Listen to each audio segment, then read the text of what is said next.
software company, most software business enterprise companies have some sort of partner channel. And so and they also have a partner portal, and they have rankings of partners. So they went to their top tier partners and said, would you be interested in this? Or if they've already requested that, and certain people volunteer, and they said, no, I'll commit to making my people do it. So that's that. But beyond that, I think what's really interesting is not partners telling their employees to do it, it's all the students in China that are engineering students that are anxious to start translating on behalf of Adobe. For the same reasons I mentioned when people translate Java documentation or something. They want experience. If you've translated the Java docs or the Flex docs, guess what? You probably know the product. So that's one of the reasons there. So you're making a point about latency here.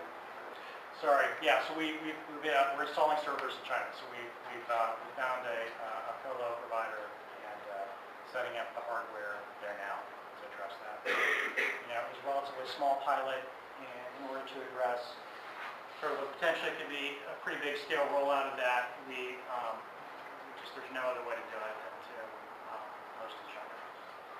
So hopefully we don't have to do that around the world. But I think China is especially bad. The Great Firewall in China. The government defines access to different sites, especially on the university network. So we had different ways of addressing it if it was sort of general public internet, but if it's the student network, there was no other way for us to do it than to work with a colo provider in China.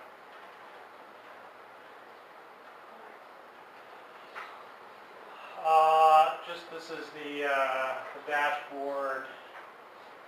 I think you've already seen some of the stuff. Some of the stuff was culled from a different presentation.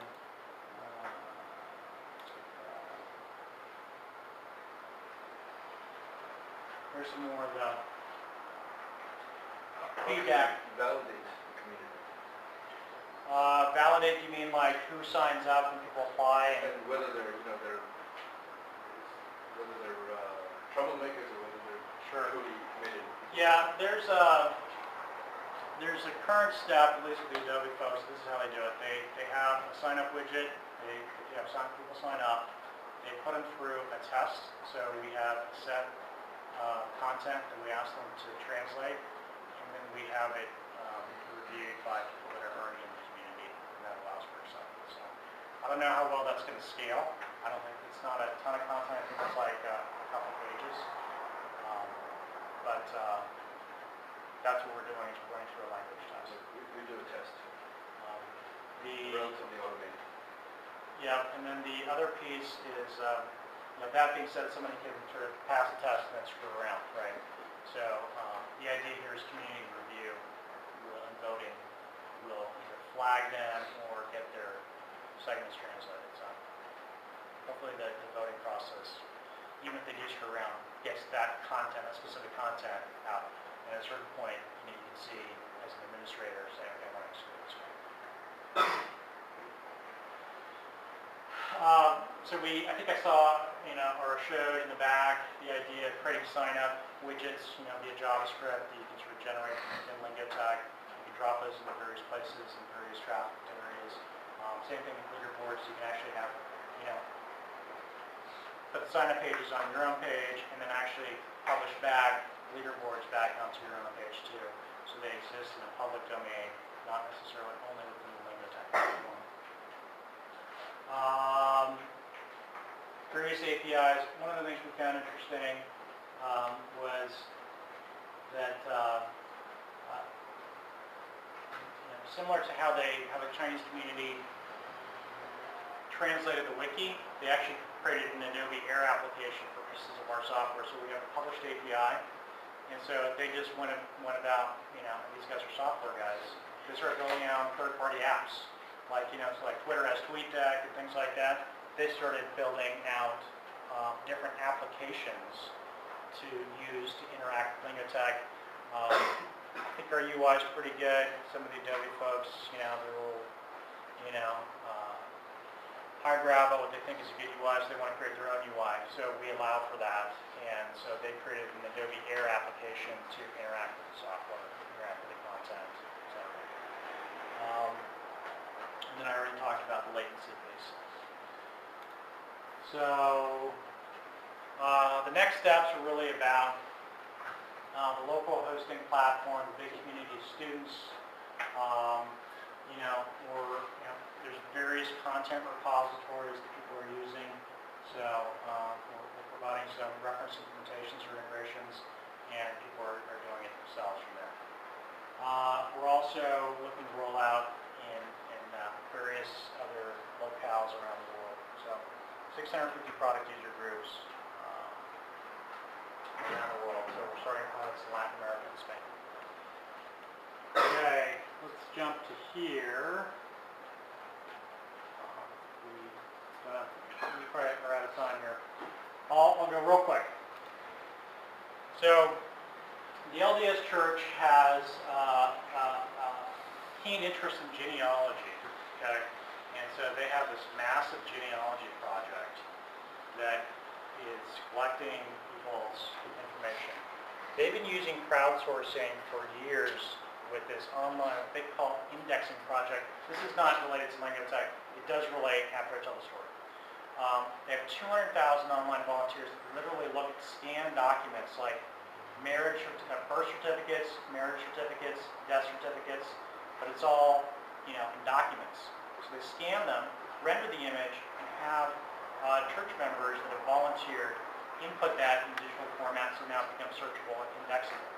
So using that indexing system, we're able to create a genealogy of who was born, when they married, who died, etc., kids they had, etc. And so you're creating this massive genealogy. And so what they operate to the general public to search on, and you can research your own genealogy. About your mother's family, your father's family, back to generations. Okay, and so that's that. But it doesn't. It wasn't multilingual. So they wanted to take that same concept of this family search UI and roll it out in various countries around the world. So what they've done is take that same crowd and say, hey, instead of indexing scanned images, what about we translate UI strings, help documentation, manuals, things like that. And so that's the current project. The long-term view with the LDS Church, 13 million members. They want to be, guess what, not in 10 countries, not in 10 languages, but in every language, in every country. They're all about growth. Companies are all about growth. So I guess maybe a prerequisite of who's interested in community translation is any organization who wants to grow their message out to more people. Translators Without Borders, the LDS Church, Adobe, all these organizations are sort of designed to grow. And language is currently an obstacle. We're trying to address that. That's really the area of interest. These are some of the benefits that I've talked about, and I'm out of time, so I won't belabor them. This is just talking about the rollout. They've been testing for a year. They licensed the software earlier this year, and they're phasing the rollout into different languages.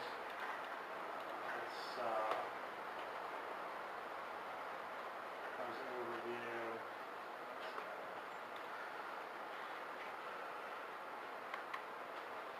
It's very similar, but basically what they're doing is they take a lot of content that's been previously translated by professionals. They're sort of comparing, they're pushing that out to the community, checking quality of that, and they're having various volunteers become leaders in different countries. They're doing Finland and Russia, and encouraging people around the world to start translating. So there is inherently in every community translation project I've seen some small pilot that always starts with some controlled group that tests it. They work out some of the kinks, and then they start to grow it incrementally. It doesn't become sort of this massive scale rollout. It becomes sort of a step-by-step. New language, new country, new set of content. Maybe in a year people will get more comfortable and start pushing a lot more content all at once. But right now it's really a step-by-step basis. I'm not quite sure how a genealogy, presumably it's names, right? Primarily, you're searching on names and then information like marriage, birth, death. Can't you automate that? Yeah, so we're not translating through the